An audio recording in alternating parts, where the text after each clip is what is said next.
नमस्कार दोस्तों, स्वागत है आपका मेरे चैनल कॉमिक्स लाइफ में। शुरू करते हैं मनोज कॉमिक्स की एक और मज़ेदार कॉमिक्स, उपकार का चमत्कार पार्ट 2। तुम यह सारा धन लेकर शहर चले जाओ, वहां से बीज खरीदो और लौटकर वैसा ही बाग यहाँ लगाओ जिसकी तुमने चर्चा की है। मुझे विश्वास है कि निर्धनों में तुम्हारा और इन उदार व्यक्तियों का नाम हमेशा याद किया जाता रहेगा। आपकी आज्ञा शिरोधार्य है गुरुदेव, लेकिन मैं चाहता हूँ कि इन उदार लोगों से भी आप एक बार राय ले लें। हमारा महात्मा जी की विचारधारा के प्रति कोई विरोध नहीं है भाई, हम तो स्वयं इस मुफ्त के धन से मुक्ति चाहते थे। आप लोगों का जैसा मन चाहे इसे व्यय कीजिए। आप लोग निसंदेह महान हो सज्जनों। मैं चाहता हूँ कि जब तक मेरा शिष्य शहर से बीज लेकर ना आ जाए, आप लोग यहीं रुकें और हमें अतिथि सेवा का अवसर दें। जैसी आपकी आज्ञा महात्मा जी। चौथे शिष्य ने उसी समय सारी मोहरें एक थैले में भरी और थैले को कंधे पर लटकाकर शहर की ओर रवाना हो गया।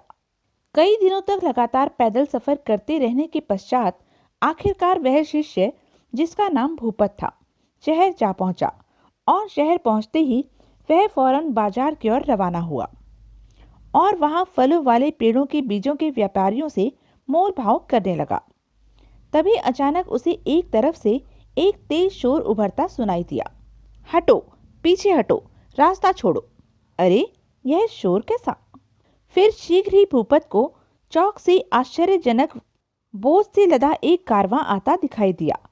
ऊंट से जुती असंख्य गाड़ियों पर सैकड़ों छोटे बड़े पिंजरे रखे थे, जिनमें पहाड़ी, जंगली, बर्फीले इलाकों की व रेगिस्तान में रहने वाली नाना प्रकार की चिड़ियां बंद थी। वही चिड़ियाएं बुरी तरह चीख रही थी तथा उस कारवां के आगे घोड़े पर सवार सौदागर और उसके कारिंदे, जो ऊंटों पर सवार थे, लोगों को शोर मचा मचा कर सावधान करते चल रहे थे।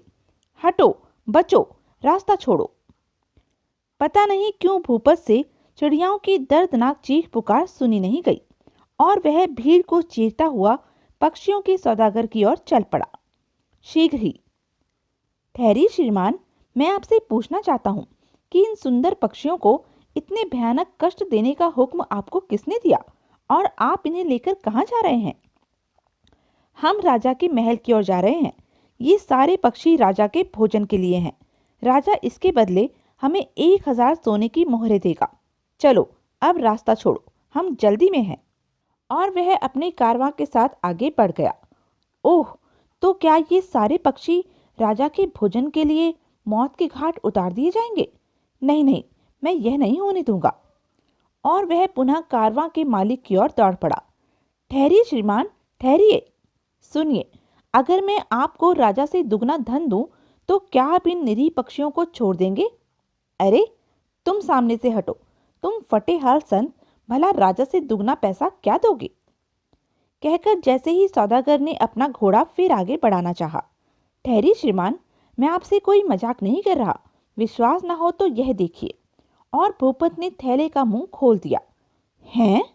यदि आप इन सब पक्षियों को आजाद कर दें तो मैं यह सारा का सारा धन आपको देने के लिए तैयार हूं। मुझे मंजूर है। कारिंदों, तमाम पिंजरों से पक्षियों को आजाद कर दो।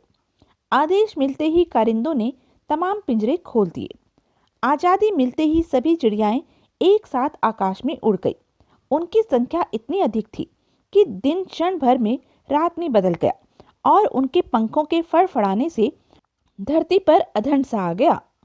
भूपत काफी देर तक उड़कर दूर जाती चिड़ियाओं को देखता रहा और जब वे आंखों से ओझल हो गई तो वह सौदागर से बोला, धन्यवाद श्रीमान, अब आप यह सारा धन ले सकते हैं। ही, क्यों नहीं, क्यों नहीं, आखिर यह उन पक्षियों की जान की कीमत जो है। सारा धन लेने के बाद सौदागर अपने कारवां के साथ अपनी राह हो लिया और भूपत भी खाली थैला उठाकर वापस गांव की ओर रवाना हो गया। आहा, आज मेरे हाथों कितना पुण्य का काम हुआ है। किंतु ज्यों-ज्यों वह गांव के निकट पहुंचता गया, त्यों-त्यों कष्टप्रद चिंता उसे सताने लगी और पश्चाताप की भावना उसके दिल को कचोटने लगी। मुझे अपने दिल की खुशी के लिए दूसरों के धन को मनमाने ढंग से खर्च करने का क्या अधिकार था? क्या खुद मैंने ही उन्हें गरीबों के लिए बाग लगाने का वचन नहीं दिया था? अब मैं गुरुदेव और उन नेक लोगों को वापस लौटकर क्या जवाब दूंगा? भूपत सोच सोचकर दुखी होने लगा। शनि शनि निराशा उस पर पूरी तरह हावी हो गई और वह अपने गुरुदेव की कुटिया से कुछ दूर ही धरती पर गिरकर रोता बिलखता सिर पटकता हुआ ईश्वर से अपनी मृत्यु की कामना करने लगा। आह, यह मैंने क्या कर दिया? हे ईश्वर, मुझे मृत्यु दे दे। मैंने दूसरे की अमानत में खयानत की है। मुझे जीने का कोई हक नहीं, कोई हक नहीं है मुझे जीने का। मैं अब गुरुदेव और उन उदार लोगों को अपना मुंह नहीं दिखा सकता। शीघ्र ही आंसुओं व दुख के कारण वह इतना शिथिल हो गया कि अपनी पलकों पर नियंत्रण खो बैठा और उसे झपकी आ गई। तभी सपने में उसे एक सुंदर सी चिड़िया उड़कर अपनी ओर आती दिखाई दी। वह सुंदर सी चिड़िया उसके सीने पर आकर बैठ गई और अनूठे स्वर में कूकने लगी। ओ भले इंसान, तुम दुख मत करो। जिन पक्षियों को तुमने स्वतंत्र कराया है वे तुम्हारा धन तो तुम्हें वापस नहीं लौटा सकते, पर तुम्हारे उपकार का प्रतिदान वे किसी न किसी रूप में अवश्य करेंगे। जरा आंखें खोलकर देखो, तुम्हारी दया से अभय दान पाने वाली सभी चिड़ियाएं तुम्हारे इर्द गिर्द मौजूद हैं। भूपत ने आंखें खोली तो आश्चर्यचकित हो उठा। चारों ओर दुनिया भर की चिड़ियाएं चहकती हुई जमीन में छोटे छोटे गड्ढे खोद रही थी और उन गड्ढों में अपनी चोंचों से बीज डालने के बाद अपने पंखों से जल्दी जल्दी मिट्टी भर रही थी। आश्चर्यचकित सा भूपत उठा और चिड़ियाओं की ओर बढ़ा, लेकिन तभी चिड़ियाएं अपना कार्य पूरा कर आसमान में उड़ गई। एक बार फिर दिन रात में बदल गया और उनके पंखों की फड़फड़ाहट से धरती पर आंधी सी आ गई। ओह अद्भुत! पता नहीं मैं सपना देख रहा हूँ या वास्तव में यह हकीकत है। जब वह अंधड़ शांत हुआ तो भूपत एक बार फिर चमत्कृत हो उठा।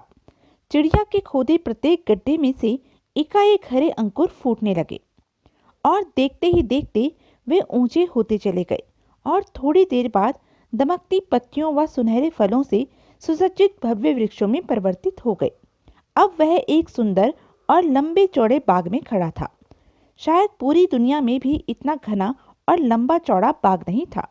आहा, मेरा सपना सच हो गया। मैंने ऐसे ही बाग की कल्पना की थी। गुरुदेव ने उन उदार व्यक्तियों को ऐसा ही बाग लगाने का वचन दिया था।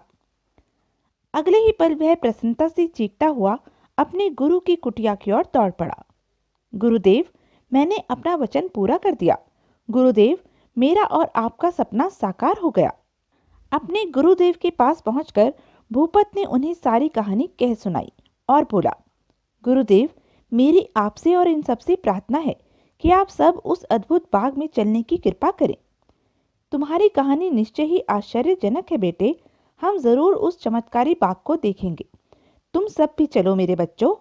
दोनों मित्रों उनके बच्चों और अपने शिष्यों के साथ महात्मा उस अद्भुत बाग में पहुंचे और उस हरे भरे फलदार बाग को देखकर सभी के हृदय पुलकित हो उठे। मेरे बच्चे, निसंदेह यह अद्भुत बाग तुम्हारे उपकार का चमत्कार है। मुझे विश्वास है निर्धनों, फकीरों और साधुओं को इस बाग से हर प्रकार का सुख मिलेगा और वे हमेशा तुम्हें और इन उदार एवं नेक व्यक्तियों को दुआएं देते रहेंगे। उसके बाद महात्मा जी ने अपने शिष्यों के साथ उसी बाग में डेरा डाल दिया और दोनों मित्र अजय विजय उनसे विदा लेकर अपने बच्चों के साथ खुशी खुशी अपने घरों को लौट गए। जल्दी ही उस अद्भुत बाग की खबर पूरे देश में फैल गई। सबसे पहले धनवान सौदागर, जमींदार, सेठ, साहूकार अपने अपने घोड़ों व घोड़ा गाड़ियों पर सवार होकर उस बाग का लुत्फ उठाने दौड़े ताकि सर्वप्रथम वे उस पर अपना अधिकार कर सके। उस बाग पर सबसे पहले मैं अपना हक जमाऊंगा। वह बाग सिर्फ मेरा होगा, सिर्फ मेरा होगा। लेकिन जैसे ही वे उस बाग के निकट पहुंचे, उनके आगे 7 ताले लगे लोहे के फाटक वाली ऊंची दीवार खड़ी हो गई। अरे, अब हम भीतर कैसे प्रविष्ट होंगे? आश्चर्य है, यह एकाएक बाग के चारों ओर दीवार कैसे खड़ी हो गई? किसी की भी समझ में यह चमत्कार नहीं आया, लेकिन वृक्षों पर लगे फलों को खाने का मोह वे तब भी न छोड़ सके और अपनी अपनी सवारियों पर खड़े होकर जंगली वाली दीवार के भीतर हाथ डालकर फलों को तोड़ने की कोशिश करने लगे। लेकिन आह, उफ, हाय मरा! उनमें से जितनों ने भी फलों को स्पर्श किया, वह अचानक अशक्त हो जमीन पर गिरकर ढेर हो गए। यह देखते ही बाकी धनवान भयभीत हो वहां से भाग खड़े हुए। देखा बच्चों, इस बाग ने इन धनवानों को नहीं अपनाया क्योंकि यह सिर्फ गरीबों के लिए बनाया गया है। धनवानों के जाने के बाद चारों ओर से निर्धनों की भीड़ आने लगी। उनके बाग के निकट पहुंचते ही लोहे के फाटक पर लगे ताले खुलकर गिर पड़े और वे अपने आप ही पूरी तरह खुल गए। आहा, कितना सुंदर बाग है! आओ भाइयों, भीतर चले। सच कहते हो, यहाँ हम जिंदगी भर आराम से रह सकेंगे। बाग शीघ्र ही पुरुषों, नारियों, वृद्धों व बालकों से भर गया। वे चटकीले फूलों पर चलते रहे, लेकिन फूल नहीं मुरझाए। वे निर्मल जल के स्रोतों का पानी पीते रहे, पर पानी गंदा नहीं हुआ। वे वृक्षों के फल तोड़ते रहे, पर फल कम नहीं हो रहे थे। और जब रात आई और धरती पर अंधेरा छा गया, तब सेबों व अन्य फल फूलों से मंद मंद प्रकाश फूटने लगा और पक्षी सम्मिलित स्वर में शांत व मधुर गीत गाने लगे। तब गरीब लोग वृक्षों के नीचे सुगंधित घास पर लेट गए और प्रगाढ़ निद्रा की गोद में लीन हो गए। शायद इतना संतोष और सुख उन्हें अपने जीवन में पहले कभी नसीब नहीं हुआ था। तो यह थी मनोज कॉमिक्स की एक मज़ेदार कॉमिक्स। ऐसी ही मज़ेदार कॉमिक्स के लिए बने रहें मेरे साथ। और हाँ, मेरे चैनल को लाइक, शेयर और सब्सक्राइब करना ना भूलें। धन्यवाद।